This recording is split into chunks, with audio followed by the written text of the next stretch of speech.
Shalom teman-teman, bagaimana kabarnya hari ini? Khususnya kelas 3. Saya berharap kalian semuanya dalam kondisi sehat, dalam kasih anugerah Tuhan Yesus Kristus. Perkenalkan, hari ini belajar dengan Pak Yusak. Kita akan belajar pendidikan agama Kristen dan budi pekerti kelas 3. Babnya yang ke-14, temanya bersahabat dengan semua orang ya. Bersahabat dengan semua orang, oke? Sebelum masuk pembelajaran lebih lanjut, mari kita berdoa terlebih dahulu. Mari kita berdoa. Bapa di surga, berkati kami Tuhan. Kami mau belajar pendidikan agama Kristen, materi bab 8. Mari Tuhan tolong supaya kami menjadi orang-orang yang mau bersahabat dengan semua orang tanpa memandang latar belakang mereka. Berkati kelas hari ini di dalam nama Bapa, Putra dan Roh Kudus, Allah kami yang Esa. Amin. Puji Tuhan. Tujuan kita belajar hari ini yang pertama adalah kalian bisa mensyukuri nantinya kehadiran Allah melalui berbagai budaya, suku, agama, dan bahasa sebagai pemberian Allah. Yang kedua, nanti kalian bisa memberikan contoh sikap toleransi terhadap orang lain dari berbagai suku, budaya, agama, dan bangsa. Yang ketiga, kalian bisa memberikan contoh tindakan-tindakan nyata dalam menolong teman sesama tanpa membeda-bedakan ya. Yang keempat, menjelaskan bahwa Allah menciptakan manusia itu berbeda-beda. Selanjutnya, kalian bisa menjelaskan tujuan Allah memberikan berbagai budaya, suku, dan agama. Selanjutnya, kalian bisa menjelaskan bahwa manusia memiliki kedudukan yang sama di hadapan Allah walaupun berbeda. Memberikan contoh sikap bergaul dengan sesama yang berbeda budaya, suku, agama, dan bangsa. Yang terakhir, kalian bisa menyanyikan lagu rohani anak-anak yang menunjukkan ucapan syukur pada keberbagian suku, budaya, agama, dan bangsa. Untuk mendasari tema ini, dasar Alkitab yang kita akan baca adalah di Yakobus 2 ayat 1-13, nanti khusus Yakobus teman-teman baca sendiri ya. 1 Samuel 18 ayat yang pertama sampai yang kelima nanti Pak Yusak akan bacakan, dan Amsal 17 ayat 17. Kita akan baca 1 Samuel 18 ayat pertama sampai yang kelima. Daud dan Yonatan. Ketika Daud habis berbicara dengan Saul, berpadulah jiwa Yonatan dengan jiwa Daud, dan Yonatan mengasihi dia seperti jiwanya sendiri. Pada hari itu Saul membawa dia dan tidak membiarkannya pulang ke rumah ayahnya. Yonatan mengikat perjanjian dengan Daud karena ia mengasihi dia seperti dirinya sendiri. Yonatan menanggalkan jubahnya yang dipakainya dan memberikannya kepada Daud, juga baju perangnya, sampai pedangnya, panahnya, dan ikat pinggangnya. Daud maju berperang dan selalu berhasil kemana juga Saul menyuruhnya, sehingga Saul mengangkat dia mengepalai para prajurit. Hal ini dipandang baik oleh seluruh rakyat dan juga oleh pegawai-pegawai Saul. Selanjutnya kita akan baca Amsal 17 ayat yang ke-17. Amsal 17 ayat yang ke-17. Seorang sahabat menaruh kasih setiap waktu dan menjadi seorang saudara dalam kesukaran. Mari kita sekarang masuk di materi kita di pembelajaran bab 14 ini. Di bagian awal kita diminta untuk menyanyikan pujian ya. Kita akan naikkan pujian ini bersama-sama. Kita nyanyi sama-sama ya. Nanti kalau Pak Yusak ajak kalian bernyanyi, kita menyanyi bersama-sama. Teman-teman, mari kita nyanyikan pujian hari ini kurasa bahagia dengan sukacita segenap hati kepada Tuhan ya. Hari ini kurasa bahagia.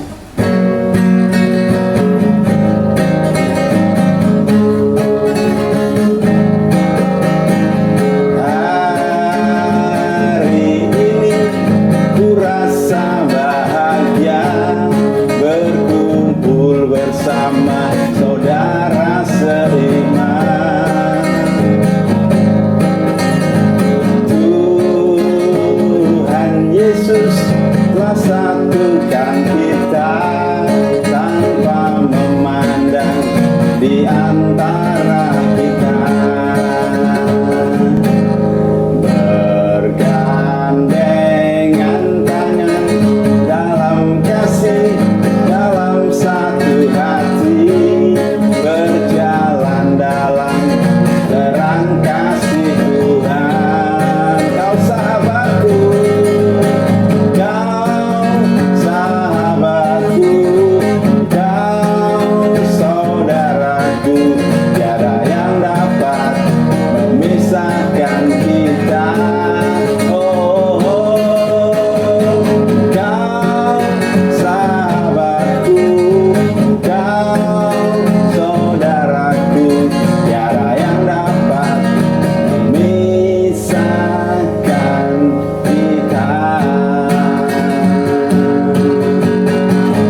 pada pelajaran sebelumnya, kita sudah belajar menghargai orang lain yang berbeda dengan kita. Karena kita semua sama di hadapan Tuhan. Pada pelajaran kali ini, kita akan belajar bersahabat dengan semua orang, ya. Bersahabat dengan semua orang dan menjadi sahabat yang baik. Ayo kita pelajari bersama-sama. Di bagian B ada bagian tulisan membaca Alkitab dan mendengarkan cerita tentang aku tidak pilih kasih, ya. Di sini ada dituliskan Yakobus 2 ayat yang pertama. Kita akan baca Yakobus 2 ayat yang pertama. Saudara-saudara, sebagai orang yang beriman kepada Yesus Kristus, Tuhan kita yang mulia, janganlah iman itu kamu amalkan dengan memandang muka. Ayat Alkitab yang baru saja teman-teman baca menunjukkan dengan jelas bahwa orang yang percaya kepada Kristus tidak boleh memandang muka. Memandang muka berarti bersikap pilih kasih. Rasul Yakobus memberi contoh, jika ada seorang tamu datang dengan memakai cincin emas atau pakaian yang indah, maka ia akan dihormati dan diberi tempat duduk yang terhormat.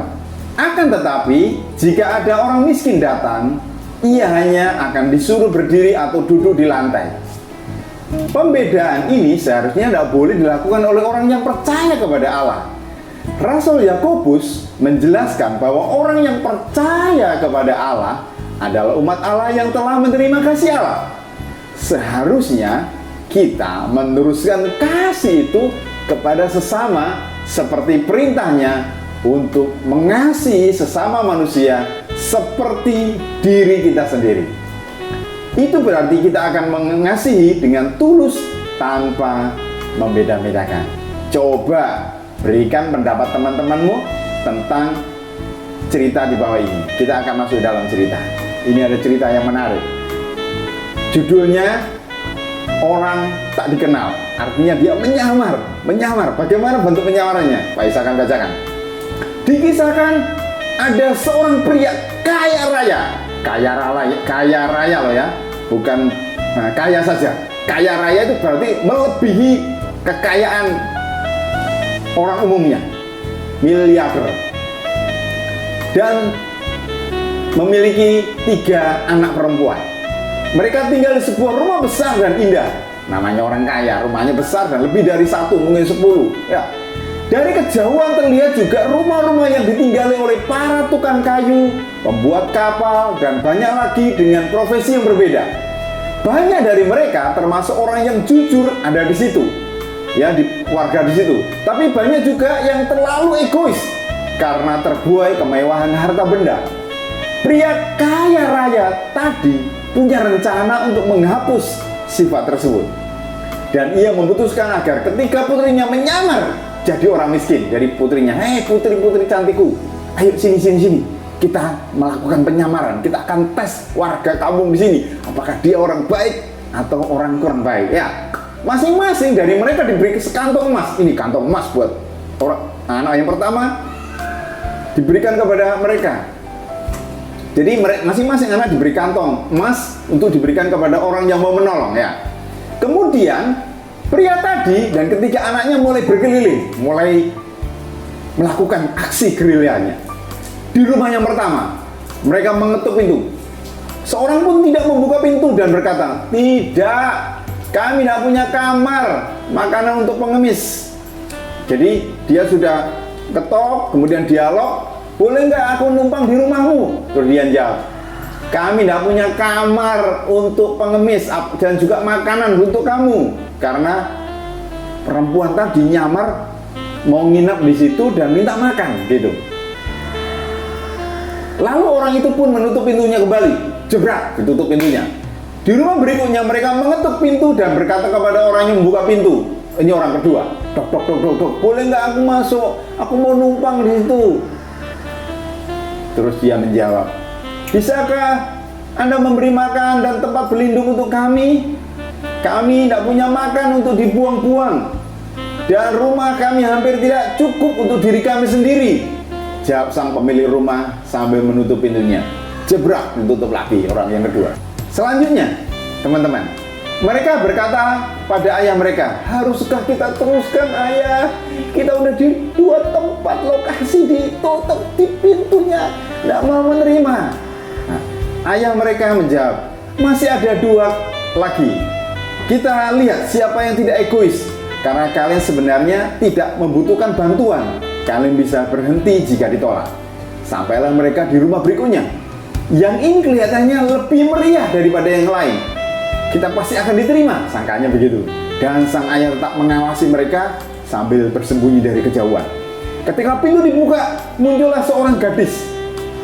Bisakah kau memberi kami makanan dan tempat berteduh selama 1 malam? Kata salah seorang dari mereka. Tidak. Kami baru saja kehabisan uang untuk saudara kami, Jack. Baru saja kami kembali dari laut. Kami juga tidak bisa, karena kami tidak punya 1 kamar yang tersisa buat kamu. Sebab semua teman kami ada di sini. Tapi kami lelah dan kami butuh tempat istirahat dan makan. Katalah salah seorang dari mereka sambil melihat meja yang penuh dengan makanan. Ya, tapi kami hanya punya untuk diri kami sendiri dan teman-teman kami, itu makanan buat kami. Maksudnya begitu. Bukan untuk pengemis seperti kamu, gitu, kata gadis itu, lalu menutup itu. Ceprak.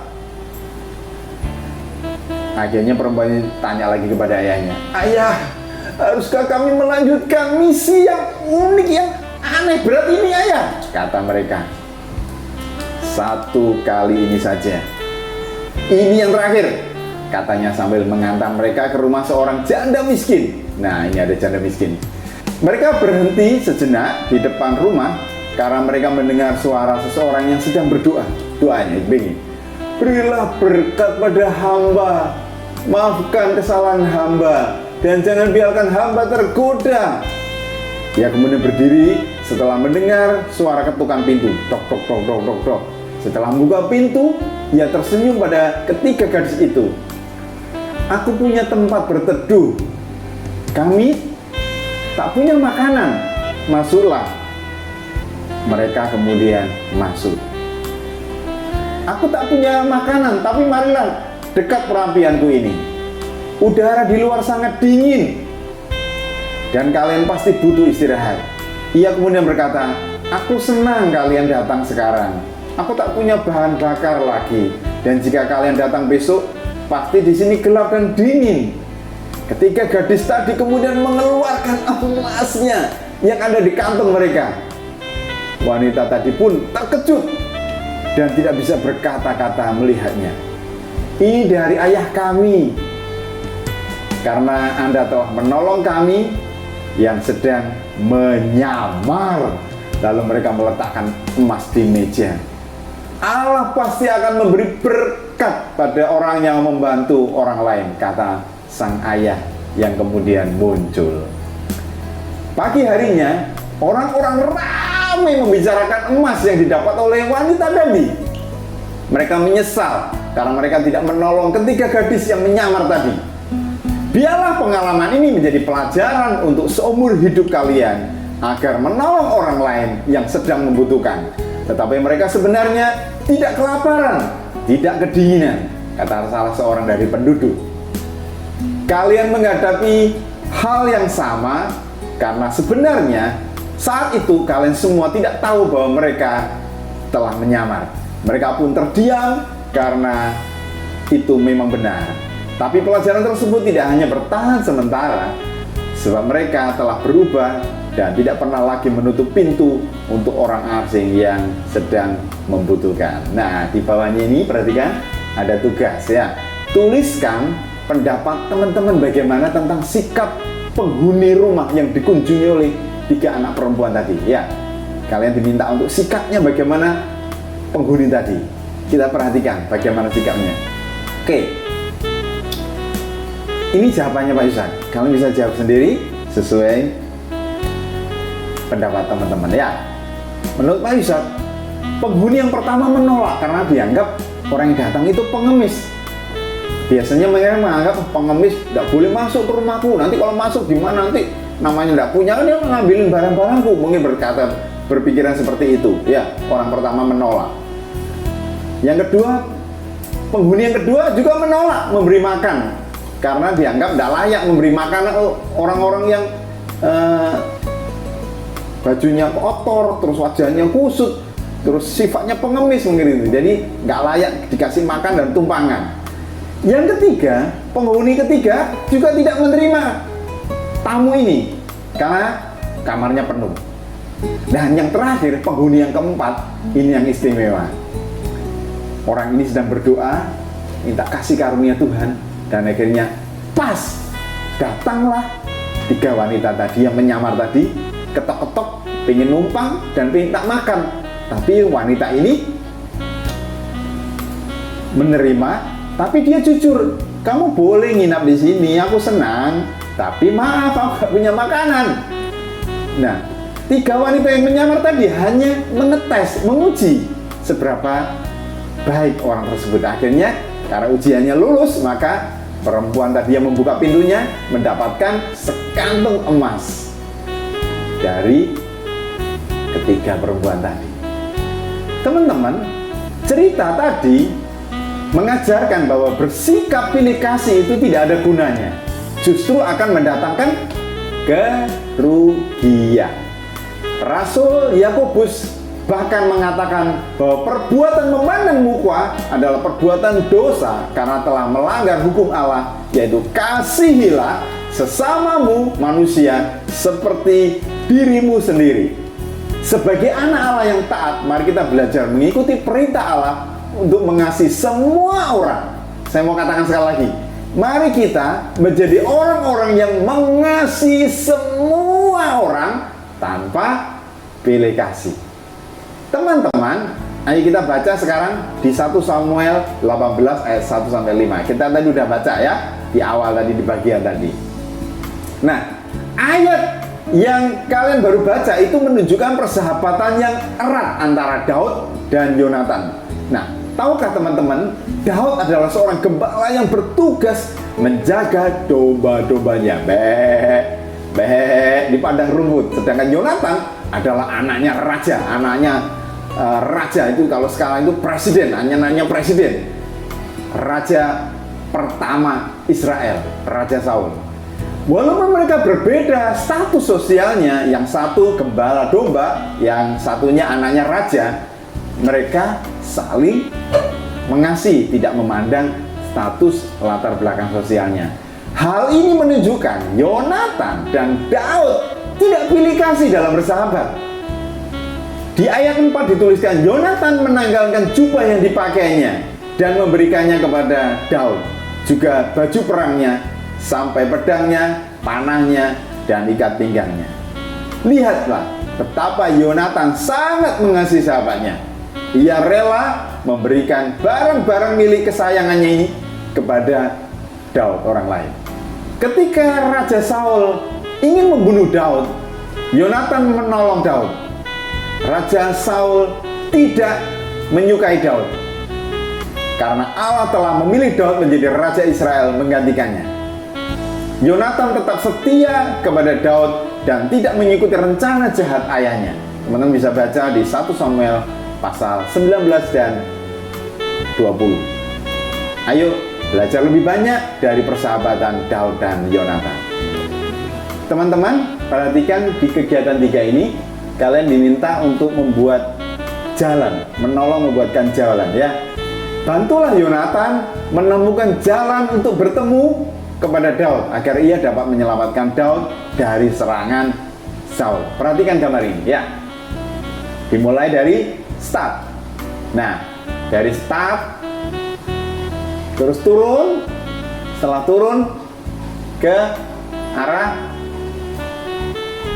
kiri. Setelah ke kiri, turun lagi, terus ke arah kanan, terus turun ke arah kanan lagi, naik, turun lagi, naik, dan ketemu Daud. Nah, ini jawabannya ya. Pak, kalau saya mau coba dari lewat atas bisa nggak? Nggak bisa, udah Pak Ishak coba nggak bisa.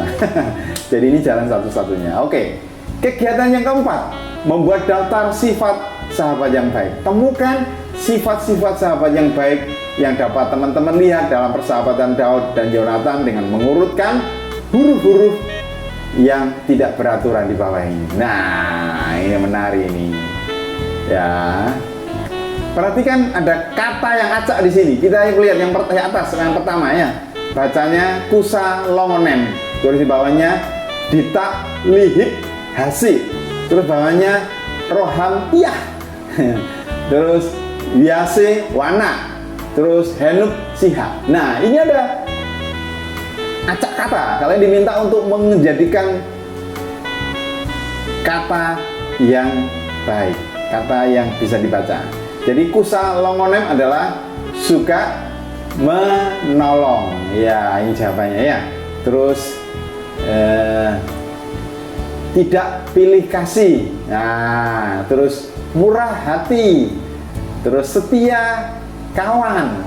Terus yang terakhir penuh kasih. Ini sifat-sifat yang luar biasa yang harus kita miliki sebagai seorang anak Tuhan ya. Belajar menjadi sahabat yang baik.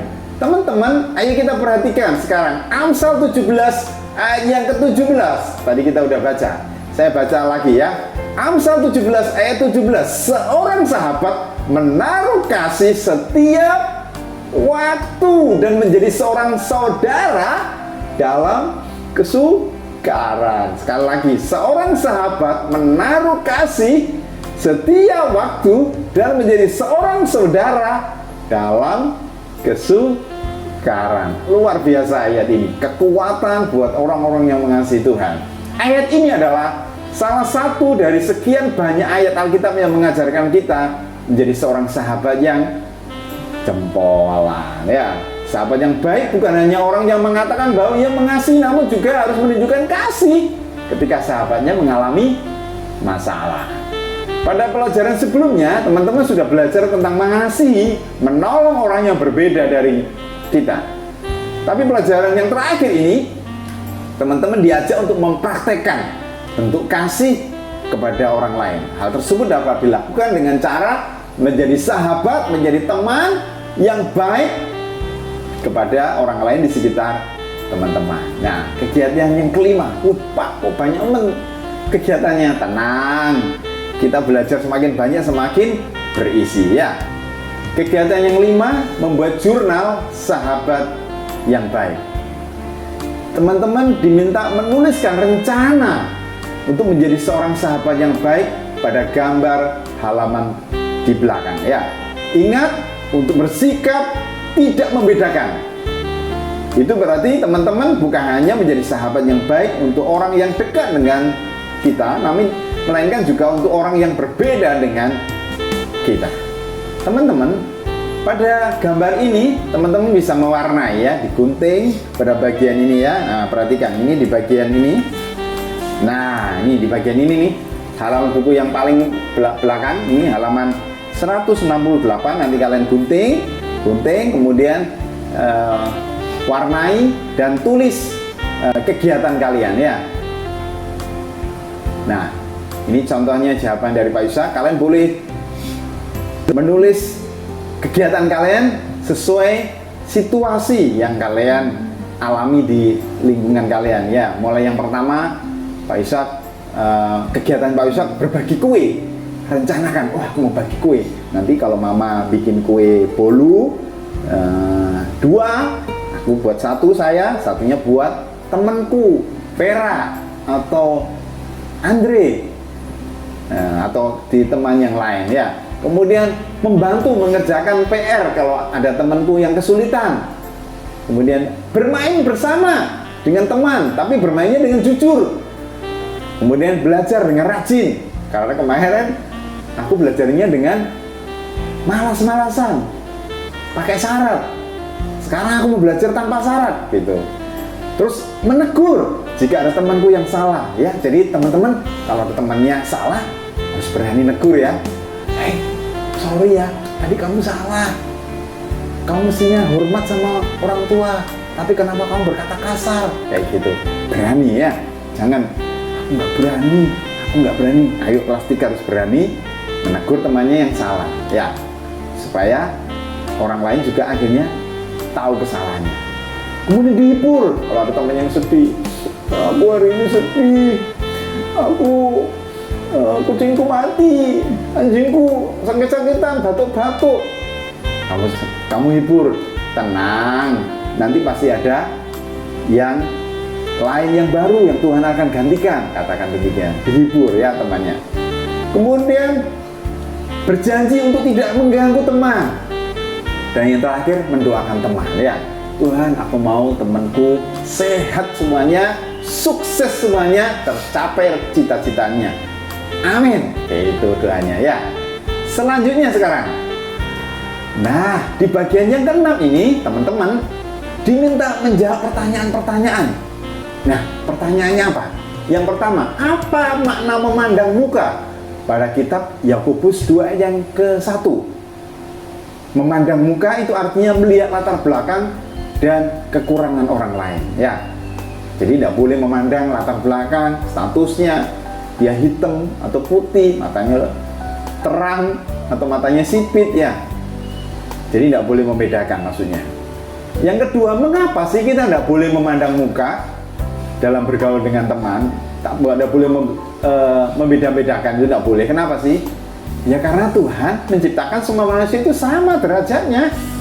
Jadi salah kalau kita mengatakan, kamu kulitmu hitam, aku kulitku putih, aku nggak mau bergaul sama kamu. Atau kebalikannya, kalau kita kulitnya hitam tidak mau bergaul dengan kulit putih, atau kita kaya nggak mau bergaul dengan orang miskin, tidak boleh itu ya. Semua sama di hadapan Tuhan, tidak boleh membeda-bedakan. Selanjutnya yang ketiga, tuliskan 2 hal yang dapat teman-teman lakukan untuk menghindari. Saya ulangi sekali lagi, tuliskan 2 hal tindakan teman-teman yang dilakukan tapi untuk menghindari sikap pilih kasih. Apa yo? Ya betul, harus menerima teman apa adanya. Loh, kamu kesini nggak bawa roti ya? Oh, tak kira kamu bawa roti. Nggak boleh. Kalau temannya nggak bawa roti, nggak punya uang, ya biar no wes. Karena memang kondisinya seperti itu. Nggak boleh disalahkan, nggak boleh bisik. Karena kamu nggak punya roti, karena kamu nggak pinter, karena kamu nggak bawa oleh-oleh. Sana, nggak boleh. Nggak boleh. Kalau itu dibalik, itu teman-teman gimana? Ya, nggak boleh ya. Pilih-pilih kasih atau berkawan tapi pakai syarat, nggak boleh ya. Bandingkan jika seandainya itu diri teman-teman. Susah kan? Pernah kan ngalami seperti itu? Pak Ishak pernah ngalami seperti itu, ditolak. Aku mau gaul sama dia, kelompok mereka ditolak. Kamu nggak cocok sama kelompok kita. Pak Ishak langsung berkecil hati, Tuhan, kenapa aku pengen bergaul sama mereka, nggak boleh. Nah, tapi kalau kamu teman-teman diperlakukan seperti ini, nggak boleh membalas ya. Nah, yang kedua, teman-teman harus berteman ya dengan semua orang, gitu ya. Yang keempat, tuliskan 2 sifat sahabat yang baik. Ayo, apa? Sifat loh ya. Sifatnya gimana? Harus rela berkorban ya, punya kue dibagi 2, punya uang lebih bagi temannya jajan ya. Tapi kalau temannya minta pulsa ya perhatikan dulu, karena uang kita terbatas. Uang kita kan dari orang tua ya, kecuali teman-teman dapat hadiah ulang tahun dengan dapat uang lebih, bolehlah berbagi pulsa ya. Yang kedua, tidak memandang muka. Yang kelima sekarang, apa yang dapat teman-teman pelajari dari kitab Amsal 17 ayat 17? Jelaskan ya. Jadi ada 2 kebenaran di sini dalam Amsal 17 ayat 2 ke 17 ini. Mengasihi teman harus tanpa batas, tidak boleh dibatasi oleh waktu. Maksudnya begini, hari ini kita baik, besok kita tidak baik, tidak boleh. Hari ini kita baik, besok kita berbuat baik, besok kita mengasihi orang lain, lusa mengasihi, seminggu kita mengasihi orang lain, 1 bulan mengasihi orang lain, 1 tahun mengasihi, terus sampai mata kita tertutup, kita terus mengasihi. Maksudnya seperti demikian. Kebenaran yang kedua, harus menjadi saudara dalam kesukaran. Nah, kebanyakan kita mau berteman dengan teman kita kalau pas teman kita punya uang. Kalau nggak punya teman kita nggak punya uang, kita menghindar, kita menjauh. Tidak boleh ya. Jadi dia punya uang atau tidak punya uang, harus berkawan. Dia dalam kondisi sedih atau senang harus tetap berkawan dengan dia. Apalagi dia dalam kesukaran, punya masalah. Ini kesempatan teman-teman punya nilai plus untuk menolong teman itu. Orang akan mengingat makna pertemanan berkawan jika orang yang punya masalah didatangi dan ditolong dan solusinya terbuka, dan dia akan mengenang, oh saya dulu pernah ditolong oleh Amin, oh saya pernah ditolong dulu sama Fransiskan, oh saya dulu pernah masalah ini, punya masalah ini, ditolong sama Fransiskus, saya ditolong oleh Gary, oleh Angel. Semuanya itu mengingat nama-nama kita karena dalam kesukaran kita hadir bersama dia. Teman-teman, materi Bapak sudah selesai. Mari kita berdoa datang kepada Tuhan, karena Tuhan mengasihi kita. Oleh sebab itu mari kita juga berkawan mengasihi teman-teman kita semuanya. Mari kita berdoa. Bapa di surga, terima kasih Tuhan untuk materi hari ini. Ajari kami Tuhan menjadi anak-anak Tuhan yang mau berkawan, bergaul dengan semua orang tanpa memandang status sosial ekonomi mereka. Ajar kami Tuhan, karena Engkau juga hadir buat orang-orang yang dalam kondisi papa atau kurang di hadapan Engkau. Tuhan tolong kami untuk kami menjadi orang-orang yang peduli, perhatian kepada orang di sekitar kami. Terima kasih Bapak, kami mau menjadi terang bagi kemuliaan-Mu Tuhan. Kami bersyukur karena Engkau mengasihi kami. Oleh sebab itu kami mau mengasihi orang lain seperti kami mengasihi Engkau. Kami tutup doa kami di dalam nama Bapa, Putra dan Roh Kudus, Allah kami yang Esa. Amin. Teman-teman, terima kasih sudah mengikuti materi Bapak dari awal sampai usai. Nama Tuhan dimuliakan. Tuhan Yesus memberkati.